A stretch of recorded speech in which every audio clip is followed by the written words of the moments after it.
Boa noite a todos. Mais um encontro de domingo para a gente tratar do Evangelho, do culto do Evangelho.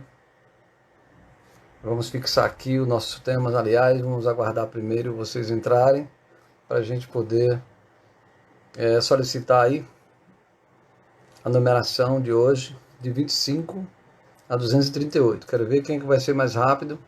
Sejam todos bem-vindos. Muito boa noite a todos. Daniel chegando aí, mais gente chegando aí que eu não estou vendo. Ivana, Dea, Nécia, Daniel, Otávio, todos sejam bem-vindos. Ivana, Cláudia, Marcos, Sandra, Maristé, muito boa noite a todos, sejam todos bem-vindos. Graças a Deus, aqui mais um encontro do Evangelho. Amália, sejam todos muito bem-vindos. Tânia também chegando aí, Solange, Daniel, muito boa noite. Fátima, Eliane, Tânia, muito boa noite a todos. Agora sim, quero ver quem que vai me dar, Elisângela também chegando aí, uma página da página 25 a 238. Quero ver quem que vai oferecer aí o primeiro número. Quero ver, Lourdinha também entrando aí, Aristela, sejam todos muito bem-vindos. Focos Revelações, Esté Vitória também entrando aí. 57 é o número que nós vamos ler hoje. Hoje nosso evangelho vai ser a página 57. Acho que foi a primeira que deu página aí, não é? Não. Mas já tinha uma antes? Eu que não percebi. Qual foi a página que foi sugerida antes de Elisângela? Marília Torres também entrando aí, Helenice, Nayana, todos sejam muito bem-vindos e muito boa noite a todos. Edilene, muito bom. Rael chegando aí também, boa noite. A página 25. A página 25 foi que solicitou primeiro, Elisângela. Obrigado aí pela sugestão. Mas a nossa página de hoje vai ser a página 25. Também Cleide entrando aí, Giovanni. Muito boa noite. Página 25 do Evangelho hoje, viu? Página 25, que é a primeira página, né? 24, 25. Rael chegando, já dei boa noite a Rael. Luzia também chegando, Mônica, Charlene. Todos sejam muito bem-vindos e uma boa noite a todos. Que tenhamos um bom trabalho, se Deus quiser. Com certeza, Jesus sempre se aproxima daqueles que tratam do seu Evangelho, seja de que religião for. Então, hoje nós vamos trabalhar o primeiro capítulo do Evangelho. O primeiro capítulo do Evangelho, exatamente no início do capítulo 1 do Evangelho. Vamos tratar aqui dos itens iniciais, não é? Vamos começar no item primeiro, no item 2, do Evangelho, no capítulo 1, item 2. Aliás, vamos ler todo, vamos ler o item 1 e 2, que é pequeno, 1. Então vamos ler o item 1 e 2 de hoje, não é? E quem não tem esse livro aqui, que não vai conseguir a página 25, então é capítulo 1, item 1 e 2. Para quem tem esse livro aqui, pode se posicionar na página 25.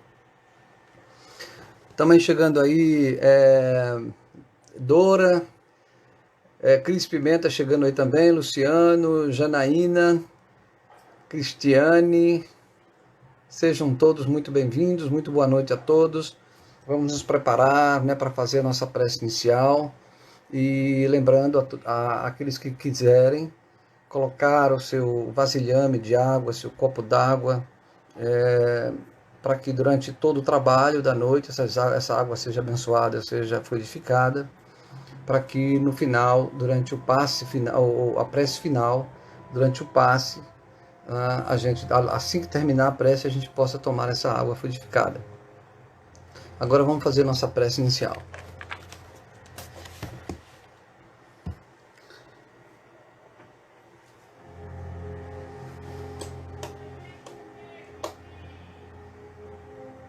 Querido amigo Jesus, amigo incondicional de todos nós, muito obrigado, querido mestre, por mais um final de tarde, início de noite de domingo, com o privilégio de poder contar com o seu Evangelho, com a sua presença, com a sua proteção, com a presença dos amigos espirituais, que sempre se mobilizam, se dispõem a nos ajudar, a cumprir os nossos deveres, as nossas obrigações, a superar os nossos desafios, os nossos conflitos.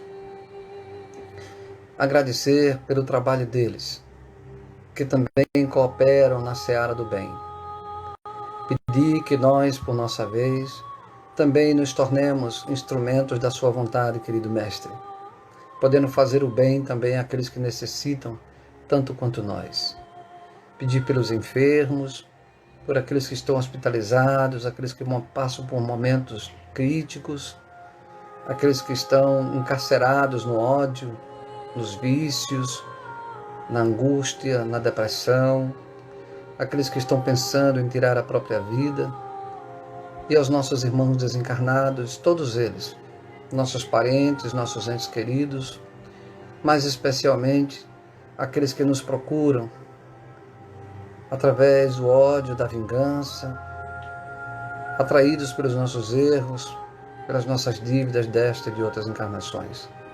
Pedir que o Senhor nos dê cada vez mais oportunidades de transformar os desafios de cada dia no perdão que precisamos. Muito obrigado, Jesus amigo, por mais uma noite, e abençoa-nos agora e sempre.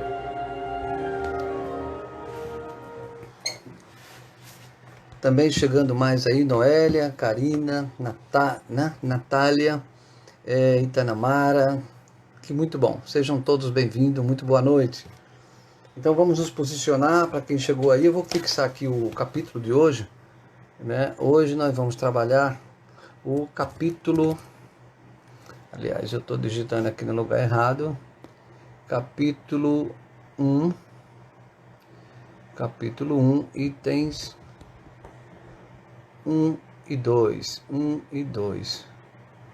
do Evangelho, ok? Todo mundo se posicionando aí, né? Todo mundo se posicionando aí no Evangelho segundo o Espiritismo, no capítulo 1, itens 1 e 2. Agora sim, vamos passar a leitura. Então, o que é que diz o capítulo 1? Eu não vim destruir a lei. O capítulo 1, eu não vim destruir a lei. O primeiro capítulo do Evangelho segundo o Espiritismo. Cícera também chegando aí, Solange, sejam todos bem-vindos. Então, no item 1, começa assim, que é o capítulo 5, versículo 17 e 18 de Mateus, do Evangelho de Mateus, que diz assim: não penseis que vim destruir a lei ou os profetas. Jesus dizendo isso, obviamente. Não penseis que vim destruir a lei ou os profetas. Eu não vim destruí-los, mas dar-lhes cumprimento. Porque eu vos digo em verdade que o céu e a terra não passarão, antes que tudo que está na lei seja cumprido perfeitamente, até um único J e um só ponto. Isso é o que está lá em Mateus, capítulo 5, versículo 17 e 18. O item 2 trata do seguinte: Moisés, um subtítulo, Moisés. Diz o seguinte: há duas partes distintas na lei mosaica. A lei mosaica é a lei de Moisés, a lei criada por Moisés. Há duas partes distintas nessa lei: a lei de Deus, promulgada sobre o Monte Sinai, e a lei civil ou disciplinar, estabelecida por Moisés. Uma é invariável, a outra, apropriada aos costumes e ao caráter do povo, se modifica com o tempo. Vamos entender claramente isso. Isso é muito importante para aqueles que gostam de estudar o Evangelho, de compreender melhor. Diz o seguinte: na lei mosaica porque é de Moisés, tem duas partes distintas. Uma parte que foi promulgada sobre o Monte Sinai, que é a lei civil ou disciplinar, né? E é uma parte que é invariável. Uma parte dessa lei mosaica é invariável, ela não muda de jeito nenhum. E tem uma outra parte que é a parte que muda. É a maior parte do Velho Testamento é dessa parte que Moisés criou, um código civil, apropriado aos costumes e ao caráter do povo. Essas leis de Moisés, né, que é da parte variável, ela vai se modificando com o tempo. Pois bem, A lei de Deus, a que não varia, a que não modifica, está formulada nos 10 mandamentos. Aqueles mandamentos que a gente aprende quando a gente faz. Alguns de vocês são católicos, e a gente faz o catecismo e tem que decorar os 10 mandamentos. Então, eu sou o Senhor, começa assim o item 1 do livro do Velho Testamento, diz o seguinte: eu sou o Senhor, vosso Deus, que vos tirei do Egito, da casa da servidão. Não tereis outros deuses estrangeiros diante de mim. Não fareis imagem talhada, nem nenhuma figura de tudo que está no alto, no céu e embaixo na terra, nem de tudo que está nas águas sob a terra. Não os adorareis, nem lhes rendereis culto soberano. É essa passagem que muitas vezes nossos irmãos evangélicos se apegam à letra para condenar, né, o hábito de se ter imagem, de ter imagem nas igrejas de ordem católica. Na verdade, não podemos pegar ao pé da letra, não significa nada, não tem problema nenhum de ter. O que o capítulo está dizendo aqui na lei mosaica é o seguinte: é que o homem não pode adorar mais a uma imagem do que ao próprio Deus. Mas a imagem por si só não tem erro nenhum, não tem pecado nenhum, é apenas um objeto bonito, uma arte, que muitas vezes serve para ligar o pensamento daquele que a tem com o Criador. Obviamente que quanto mais a gente evolui, mais a gente vai abdicando, a gente vai se libertando dessa necessidade de ter amuletos, de ter imagens. Mas ninguém pode sair aqui condenando as imagens das igrejas, que isso é um ato por si só pecaminoso, quando a gente condena as escolhas do próximo. Então, esse é o primeiro mandamento: eu sou o Senhor teu Deus. O segundo é: não tomeis em vão o nome do Senhor vosso Deus. O terceiro: lembrai-vos de santificar o dia de sábado. O quarto: honrai a vosso pai e a vossa mãe, a fim de viveres longo tempo na terra, que o Senhor vosso Deus vos dará. Depois: não matareis, não cometereis adultérios, não furtareis, não prestareis falso testemunho contra o vosso próximo. Não desejareis a mulher do vosso próximo, não desejareis a casa do vosso próximo, nem seu servidor, né, nem sua serva, nem seu boi, nem seu asno, nem nenhuma de todas as coisas que lhe pertencem. Obviamente que esse conjunto de leis, elas não precisam ser interpretadas assim ao pé da letra, embora elas tenham um cunho universal. Mas observe que essa lei foi feita numa época em que a humanidade, aquele povo, era um povo agrário. Era um povo que vivia das condições agrárias, em pequenas aldeias. Né? E as pessoas eram matriarcal, um regime ou patriarcal, melhor dizendo, era um regime patriarcal, baseado no uso da terra, e eram agricultores. Então, observe que os 10 mandamentos usam toda essa linguagem apropriada àquele povo. Mas o cunho moral de cada um desses mandamentos, ele se aplica a qualquer época do mundo, qualquer época da história da humanidade. Continuando a leitura, a gente diz o seguinte: essa lei é de todos os tempos, essa lei dos 10 mandamentos, é de todos os tempos, e todos os países, e tem por isso mesmo um caráter divino. Todas as outras são leis estabelecidas por Moisés, obrigando a manter pelo temor, olha a palavra temor, obrigando a manter pelo temor um povo naturalmente turbulento e indisciplinado, no qual tinha que combater os abusos enraizados e os preconceitos hauridos na servidão do Egito. Mas repare, Moisés sentiu a necessidade de criar um segundo código, que era o código dele como legislador. Ele foi um grande legislador. E para combater os abusos enraizados, os preconceitos daquele povo, né, daquele grupo, ele teve que criar leis duras para combater, né, os abusos. Para dar autoridade às suas leis, ele deveu atribuir-lhes origem divina. Quer dizer, esse negócio que eu estou criando aqui é de origem divina, vocês têm que respeitar. Assim como fizeram todos os legisladores de povos primitivos. A autoridade do homem deveria se apoiar sobre a autoridade de Deus. Então era teocracia. Todas as leis criadas, embora Moisés soubesse que aquela parte foi criada por ele, mas ele dizia que foi criação de Deus, para impor mais respeito, senão ele não seria respeitado facilmente. Mas só a ideia de um Deus terrível poderia impressionar homens ignorantes. Repare, era preciso temer. As leis que Moisés criou eram leis duras, severas, que impunham medo. Porque um povo tão grosseiro como nós éramos naquela época, é bom a gente dizer isso, nós éramos muito terríveis, muito ignorantes, quase animalizados. Então era preciso ter leis muito duras. Por isso que a autoridade do homem deveria se apoiar sobre a autoridade de Deus. Mas só a ideia de Deus, de um Deus terrível, poderia impressionar homens ignorantes. nos quais o senso moral e o senso de uma delicada justiça eram ainda pouco desenvolvidos. Quer dizer, uma justiça muito delicada não seria compreendida por aqueles homens, por aquelas mulheres. Nós não compreenderíamos. A gente não compreende ainda hoje. Né? Passaram-se já 3.300 anos depois de Moisés, né? Porque conta 1.300 anos até Jesus e mais ou menos mais 2.020 anos depois de Jesus, daí 3.300 e alguma coisa. Passados 3.000 anos, a gente ainda está com dificuldade de entender a delicadeza das leis do Cristo, né? Do Evangelho, quanto mais naquela época que a gente estava muito próximo da animalidade. Então a gente precisava de autoridades que pressionassem, né, os homens ignorantes, nos quais o senso moral e o senso de uma delicada justiça eram ainda pouco desenvolvidos. É bem evidente que aquele que tinha colocado em seus mandamentos tu não matarás, tu não farás mal ao teu próximo, não poderia se contradizer fazendo delas um dever de extermínio. As leis mosaicas, propriamente ditas, tinham, pois, um caráter essencialmente transitório. Vamos, então, entender aqui o seguinte. Quando Moisés reencarnou, ele tinha uma dura missão. Ele foi um dos grandes enviados, um dos grandes emissários do Cristo, que reencarnou com a missão dura de dar o primeiro salto na evolução religiosa do mundo, fazendo com que a humanidade inteira começasse a perceber a ideia de um Deus que não era material, de um Deus único, de um Deus para todos os povos. Não foi fácil incutir isso na cabeça dos povos, na cabeça daquele povo hebreu, que na época era o povo que tinha a melhor condição de receber essa mensagem. Olha que coisa.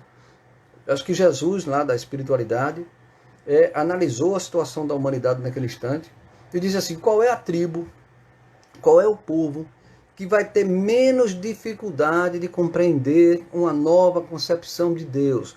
Sair daquele Deus tribal, daquele Deus simbólico do bezerro de ouro, para a concepção de um Deus que não se vê, de um Deus poderoso, de um Deus do mundo inteiro, de um Deus que criou o universo, de um Deus de todos os povos, um Deus único.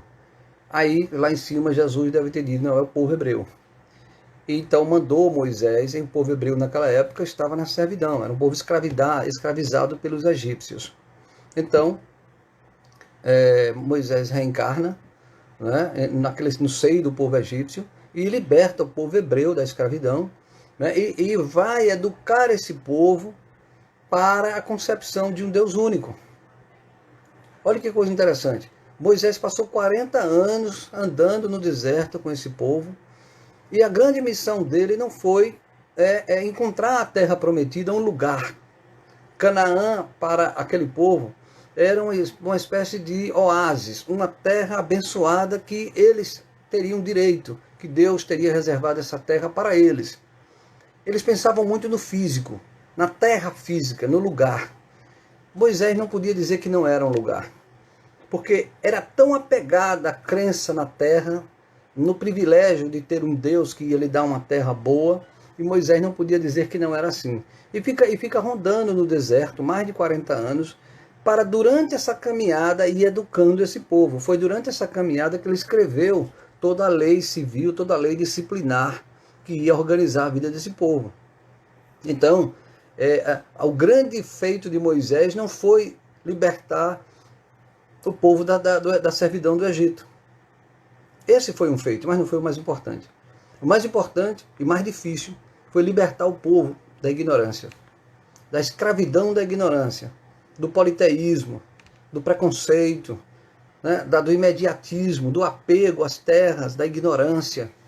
Aquelas lições serviriam para a posteridade, quer dizer, a humanidade inteira ia sentir a influência que foi recebida primeiro pelos hebreus e depois teria que se estender por todos os continentes da terra, porque ali havia, naquelas leis, uma parte que se propagaria pela justiça inteira.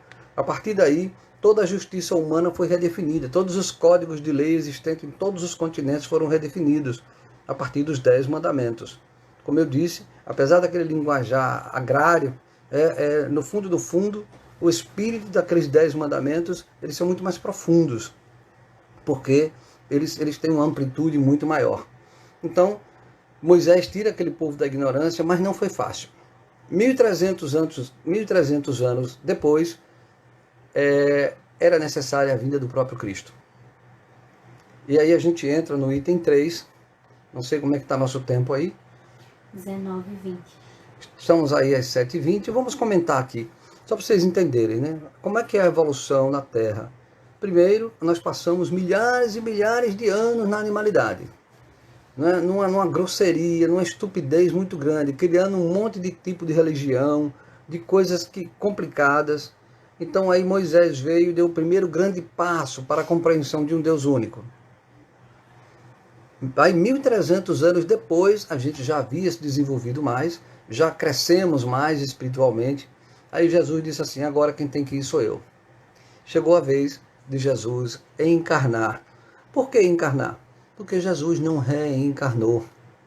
Ele nunca tinha vindo aqui na Terra fisicamente. Ele estava aqui como um governador do planeta, mas agindo na dimensão espiritual. Encarnar no mundo material só foi uma única vez. Por isso ele não reencarnou, ele encarnou.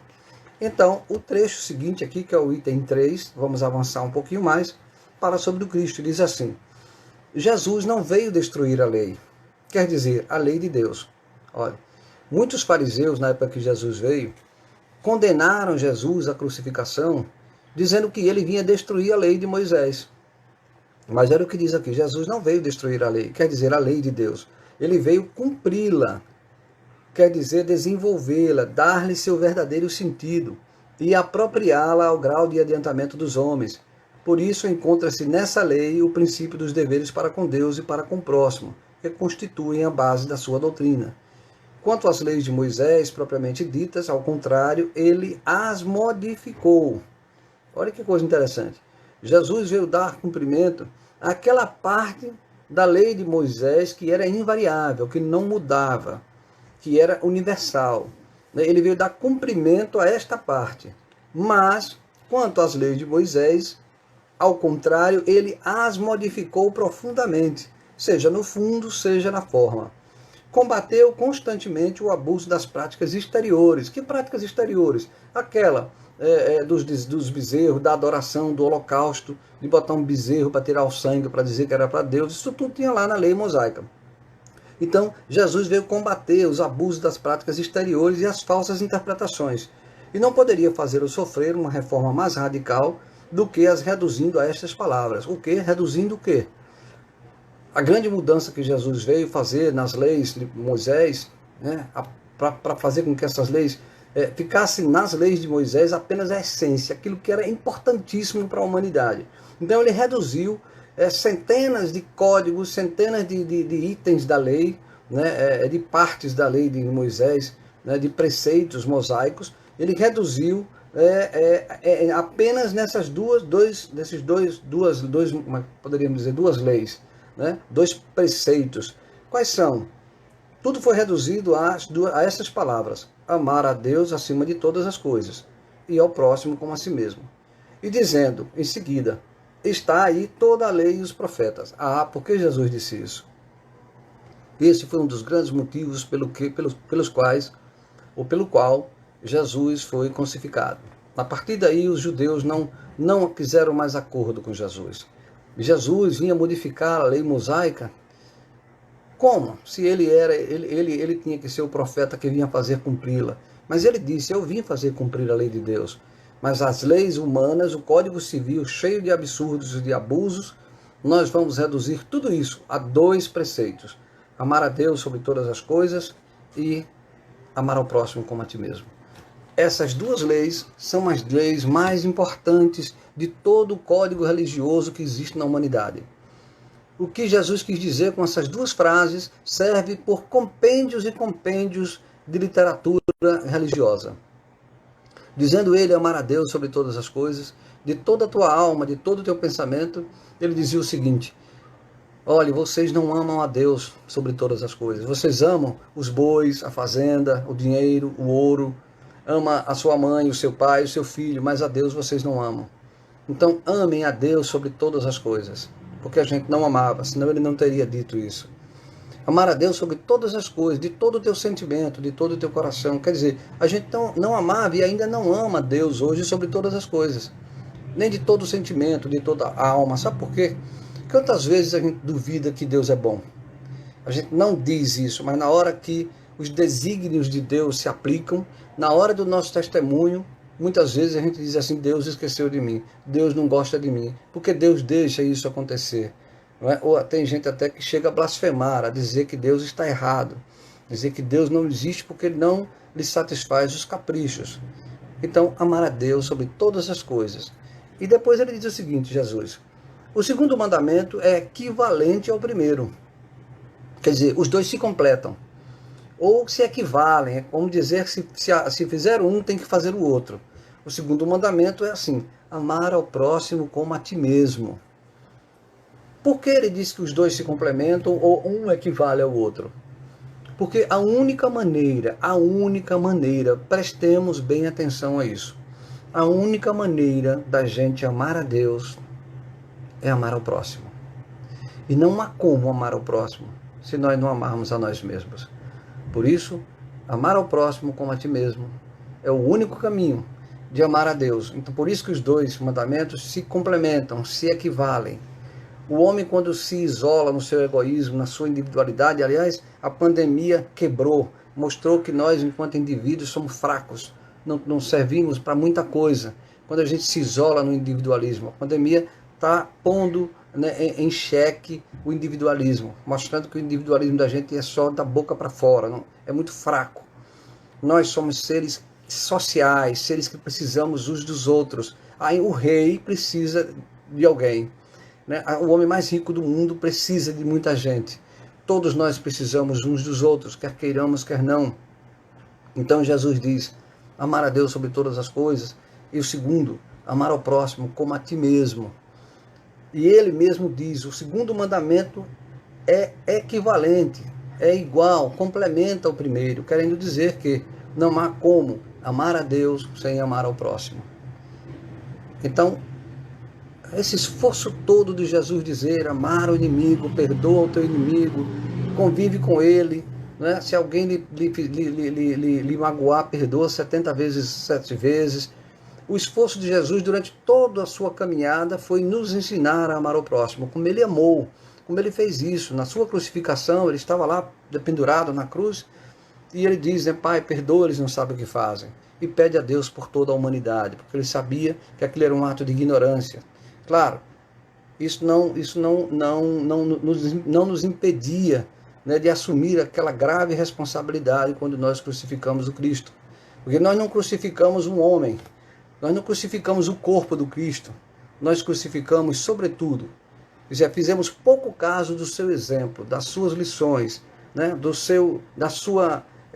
da luz que ele projetava a partir dali no caminho da humanidade. Se nós não tivéssemos crucificado Cristo, poderíamos já ter evoluído em 200 anos o que passamos em 2000 e não conseguimos. Foi o grande equívoco. O maior equívoco não foi crucificar o corpo do Cristo, mas foi negar a sua mensagem. Estamos aqui chegando ao final do nosso encontro de hoje. Parece que eu falei um pouco mais rápido. Hoje eu estou com medo do tempo, né? Às vezes a gente está chegando no... Tá tranquilo? Já chegou em 7h30 aí? 19h28. Estamos chegando às 7h30.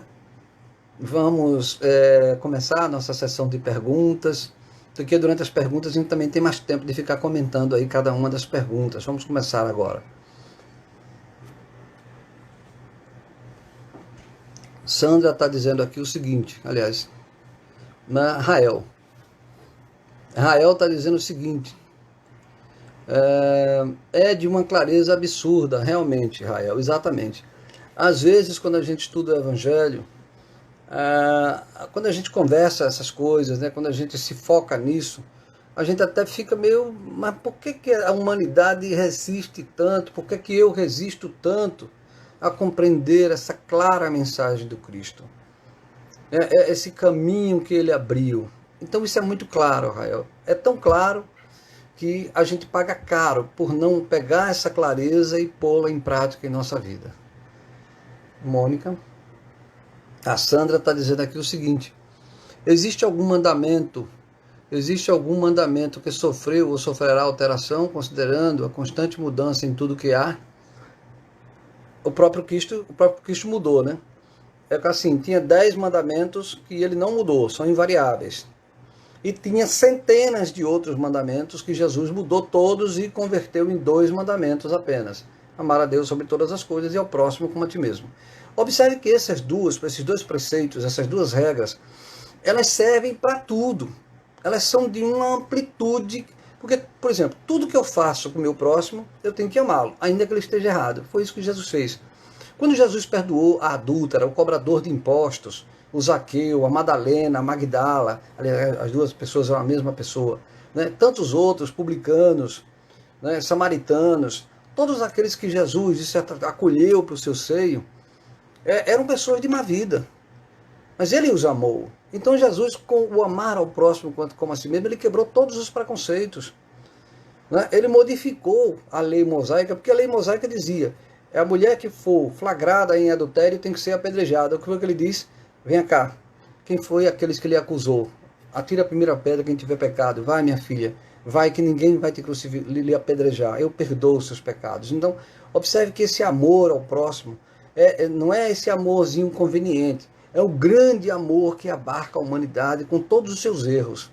Jesus foi o primeiro grande espírito que quebrou todos os preconceitos que haviam naquela época contra a mulher, contra os pobres, contra os que não eram da raça judaica, não era judeu, não era hebreu. Então ele incluiu, ele foi o maior, o lutador pelos direitos humanos foi Jesus Cristo, na medida em que ele trouxe todos para o seu seio. Olha, isso é tão grave, é tão importante compreender, que nós temos um preconceito tão arraigado em nós, que os próprios apóstolos demoraram anos para entender isso. Quem ler aquele livro, Paulo e Estevão, uma das partes, um dos enredos mais bonitos do livro é a briga, entre aspas, entre Paulo e Tiago. Havia entre os apóstolos uma dúvida muito grande se a lei que o Cristo trazia não devia ser só dos judeus. O exclusivismo ainda estava em prática, era tão arraigado ainda aquela coisa do Deus para o meu povo. Por isso tanto preconceito. E Paulo, que é conhecido como apóstolo dos gentios, foi o que brigou muito com Tiago para dizer que a mensagem do Cristo era universal. Não era para os judeus, era para toda a humanidade, para todos, indistintamente. E quanto mais erro uma pessoa tiver, quanto mais ela tiver problemas na sua vida, mais ela terá que ser abarcada pela lei do amor ao próximo, que é a lei de Jesus. Vamos ver aqui mais. Mônica está dizendo o seguinte, até o egoísta precisa de alguém para ser feliz. Ele é quem bem precisa.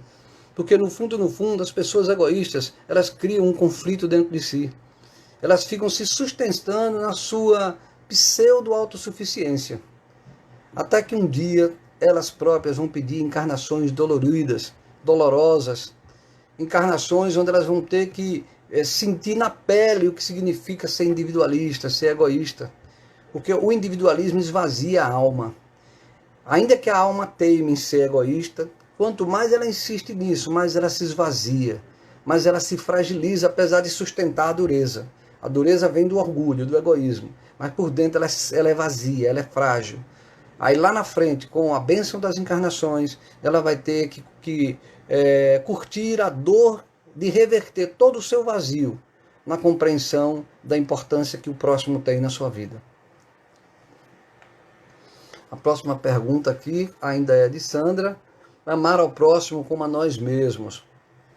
O problema é que não reconhecemos quem é este próximo e sempre impomos uma muralha entre nós e o próximo. Exatamente, Sandra. Nós ainda temos, assim como eu falei que os apóstolos tinham uma grande muralha, por exemplo, Madalena, ela não foi aceita entre os apóstolos.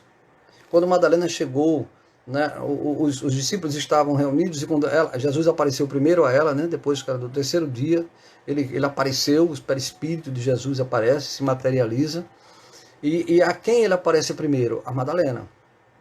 Então ela vai emocionada, Maria estava com os discípulos, e quando ela abre a porta, emocionada, assim alegre, né, muito surpresa, e diz, ele veio, Jesus apareceu. Aí Tiago pergunta, ou é Tiago ou é Tomé, Tiago ou Tomé, que diz assim, mas a você, Jesus ia aparecer, primeiro, a mulher, segundo, uma prostituta. Olhe que o preconceito está arraigado. Esse preconceito ainda está conosco no mundo inteiro. Todos nós ainda temos que transpor essas barreiras. Porque Jesus não disse quem era o próximo. Jesus não disse que o próximo tinha que ser branquinho, o próximo tinha que morar na Suécia, o próximo tinha que não ter pecado. Não, ele não disse nada disso. Ele disse que o próximo era todas as pessoas, sobretudo aqueles mais necessitados, né, de compreensão em relação à sua vida, em relação às dificuldades que enfrenta. Então, a gente tem, a dificuldade é nossa, mas o preceito do Cristo é universal e se impõe há 1000 anos atrás, há 2000 anos atrás e vai se impor daqui a 10.000 anos. Esse é o grande desafio. Nós temos que aproveitar cada encarnação, cada oportunidade de rever os preceitos do Evangelho. Entendendo aqui que Evangelho é a parte que Jesus deixou. O Velho Testamento não é Evangelho. Evangelho é a boa nova, quer dizer, até ali existia o Velho Testamento, que era a lei mosaica. Jesus veio trazer a boa nova, que traduzindo, Evangelho significa boa nova, a boa notícia. Aquela notícia que veio fazer veio fazer um divisor de água na história humana. Uma história que a partir daí deixava de ser a história de um povo, passaria a ser a história de todos os espíritos ligados ao planeta Terra, encarnados e desencarnados. Aí você tem razão, Sandra, temos que transpor essa grande dificuldade que eu tenho, que você tem, que todos nós temos, que a humanidade inteira tem. Bom, então aí nós temos Rael, estamos terminando aqui agora as nossas perguntas. A gente sabe que quantos minutos temos ainda? 19h36. E 36? Olha, hoje deu tempo bastante para a gente poder conversar. Eu vou aqui ler um pedacinho, como a gente tem tempo. Eu vou ler aqui um pedacinho do item 3, que eu terminei lendo só o primeiro parágrafo. Vou ler o segundo parágrafo do item 3. Olha aqui, ó. Por estas palavras, aquela citação que tem lá no início, no primeiro parágrafo que a gente leu, quando Jesus diz assim, ó, porque eu vos digo em verdade que o céu e a terra não passarão antes que tudo o que está na lei seja cumprido perfeitamente, até o único J e o único só ponto. O que quer dizer isso? Essas palavras, Jesus quis dizer que seria preciso que a lei de Deus recebesse seu cumprimento. Quando Jesus pronunciou essas palavras que eu acabei de ler, ele quis dizer que seria preciso que a lei de Deus recebesse seu cumprimento. Quer dizer, fosse praticada sobre toda a terra, em toda a sua pureza, em todos os seus desenvolvimentos e todas as suas consequências. Olha que coisa interessante. Todos os espíritos encarnados ou desencarnados ligados ao planeta Terra, todos, sem exceção, todos terão que compreender essa lei de Jesus, que é o Evangelho. Essa lei que é traduzida em dois preceitos: amar a Deus sobre todas as coisas e ao próximo como a ti mesmo. Enquanto nós não compreendermos isso, nós não sairemos dessa condição que nos encontramos. E quando for o momento de termos que sair forçosamente, compulsoriamente, obrigatoriamente, só sairão aqueles que conseguiram se comprometer em cumprir essa lei. Mas aí tem um detalhe, gente. A gente não pode confundir o cumprimento dessa lei com a permissividade. O amor ao próximo não significa dizer que eu vou achar bonito o que o próximo faz errado. Eu não vou fazer apologia ao erro. Nós não vamos dizer agora que o criminoso que mata uma pessoa, ele é o próximo. O criminoso é o próximo. Aquele ladrão que estava perto da cruz de Jesus era o próximo. Mas isso não quer dizer que Jesus fez apologia dizendo: não, criminoso, você é um coitadinho, continue fazendo crime. Continue matando, porque eu amo você. Jesus ama sim ao criminoso. Jesus não ama o crime. Jesus condena a prática do crime, mas perdoa e ama o criminoso. Às vezes é severo com o crime, para retirar o criminoso da sua prática equivocada. Muitas vezes ele impõe leis duras, porque o ama, para arrancá-lo das trevas do crime. Quando Jesus protegeu a adúltera, não quer dizer que Jesus compactuava com o adultério. Aliás, ele chamou os que queriam fazer cumprir a lei de Moisés, que dizia que uma mulher flagrada em adultério, deveria ser apedrejada. Ele chamou a atenção dos homens, porque eram todos homens, com as pedras na mão. Ele olhou para eles e disse assim: vem cá, quer dizer que a mulher, quando é flagrada em adultério, tem que ser apedrejada. E vocês? Quem é que faz essa mulher ser adúltera? Algum homem abusou dela, se aproveitou dela. Cadê o adúltero que não está aqui para ser apedrejado? Então Jesus diz: atire a primeira pedra quem não tiver pecado, porque vocês também adulteram. Olha como Jesus é. Então ele pega a adúltera, depois que dispensa os julgadores, ele faz a mulher olha para o rosto dela, para os olhos dela, levanta a autoestima e diz assim: ninguém lhe condenou, eu também não lhe condeno. Olha, havia em que ser condenada. O adúltero a adúltera era uma condenada. O adultério é condenável, mas a adúltera precisava ser perdoada. Então Jesus diz: ninguém lhe condenou, eu também não lhe condeno, mas condeno o adultério.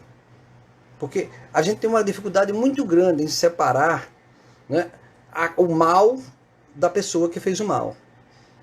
O mal precisa ser combatido. A pessoa precisa aprender, e às vezes de duras lições, que precisa parar de praticar o mal. Por que Jesus diz à adúltera no final do diálogo? Vai e não peques mais, para que não te aconteça pior. Então Jesus não compactuou com o adultério. Acho que chegou aqui uma outra colocação aqui também de Fox, Revelações, dizendo o seguinte: temos que ter compaixão para com o nosso próximo. E isso é a maior expressão de amor, sem dúvida. E essa compaixão não significa dizer que a gente vai agora compactuar com os graves erros que a humanidade ainda perpetua, né? Com os graves erros que a gente ainda continua praticando. Então, por exemplo, as pessoas que estão traficando pessoas ou drogas ou dinheiro ruim, dinheiro sujo, ela é um filho de Deus. Essa pessoa é filha de Deus. Mas o que ela faz é condenável. Então Jesus condena o pecado para salvar o pecador. Temos que ter muito cuidado nesse quesito. O que Sandra está dizendo aqui também está dizendo o seguinte: qual seria a cláusula pétrea, digamos assim, nos mandamentos, nas leis divinas? Amar ao próximo como a ti mesmo. Essa é a cláusula pétrea. Amar a Deus sobre todas as coisas e amar ao próximo como a ti mesmo. Essa cláusula não se mexe. Como dizia o outro, ela é imexível. Mônica está aqui também dizendo o seguinte: os que herdarão a terra estarão acessíveis a vivenciar o amor a Deus sobre todas as coisas. Exatamente. Aqueles que no momento em que tivermos que passar para o mundo de regeneração, esses não serão os santos, mas serão aqueles que já têm clareza de ter que cumprir esse mandamento. Hoje já há muita gente no mundo. E olhe, essas pessoas que estão tentando fazer isso, se comprometer com esse mandamento de amar ao próximo como a ti mesmo, de verdade, no seu íntimo, não fazem propaganda disso.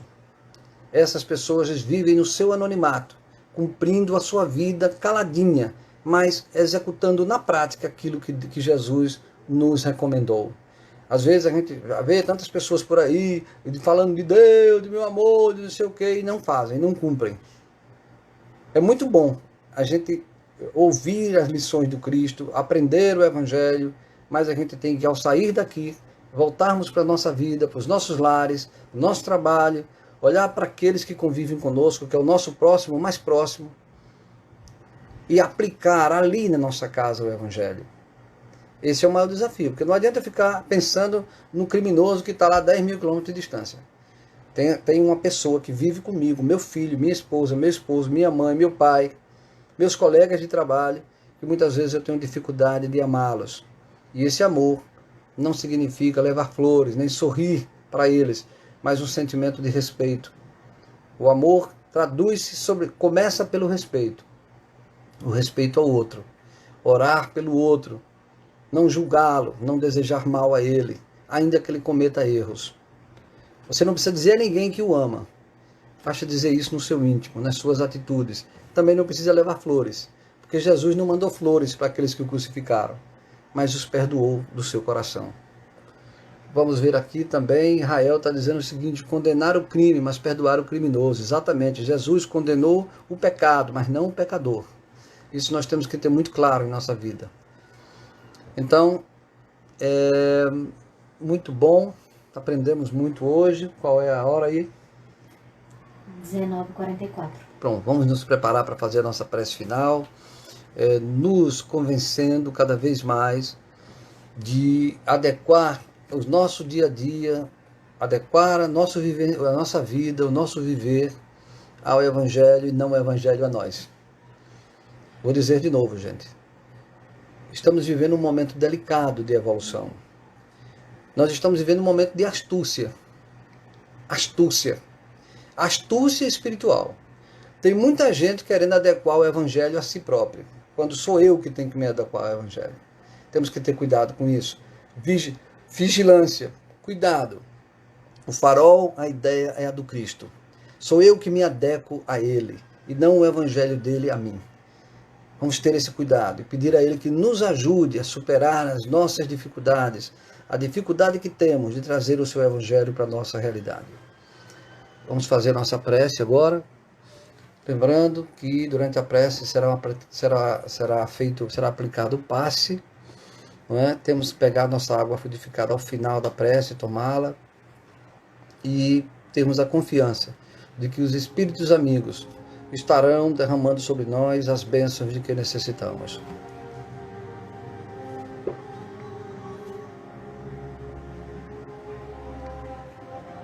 Deus, nosso Pai de infinita bondade, muito obrigado por mais uma noite de aprendizado. Perdoa-nos, Pai, por durante tanto tempo ainda vacilamos em compreender as suas leis que foram trazidas de forma tão cristalina pelo nosso divino mestre e amigo Jesus. Perdoa-nos, Pai, porque recalcitramos, porque vacilamos durante tantas encarnações. E agora, mais uma vez, o Senhor nos traz a doutrina espírita, que faz a gente compreender o Evangelho como uma carta endereçada ao espírito imortal, e não apenas ao homem ou à mulher que vive uma única vez, daí dependendo do seu futuro espiritual. Ajuda-nos, Pai, a não vacilarmos tanto quanto já o fizemos, a aproveitar melhor a oportunidade que temos no seio da família que temos, da condição física, da condição social, das limitações, das dificuldades, tentar superá-las, encará-las com dignidade espiritual. E ajuda-nos também, Pai amantíssimo, a não cairmos na astúcia, na armadilha de querer converter a sua providência, o seu amor, segundo as nossas conveniências. Fruto do nosso orgulho, do nosso egoísmo.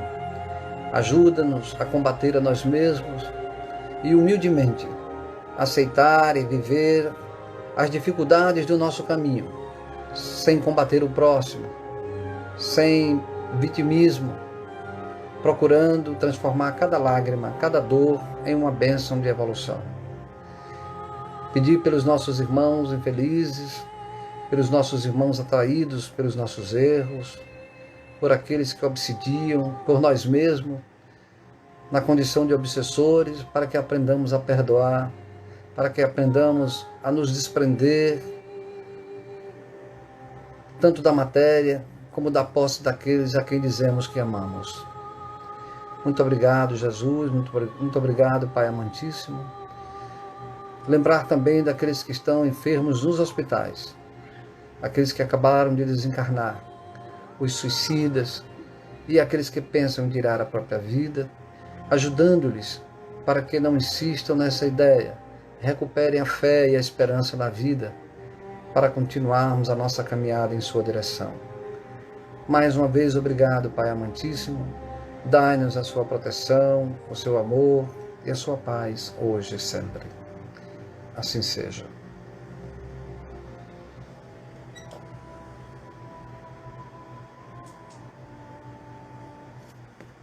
Muito bom, quinta-feira, se Deus quiser, a gente volta a se encontrar às 19h30 na nossa doutrinária. Eu desejo a todos um final de domingo, um bom feriado de amanhã e até quinta, se Deus quiser. Um abraço a todos.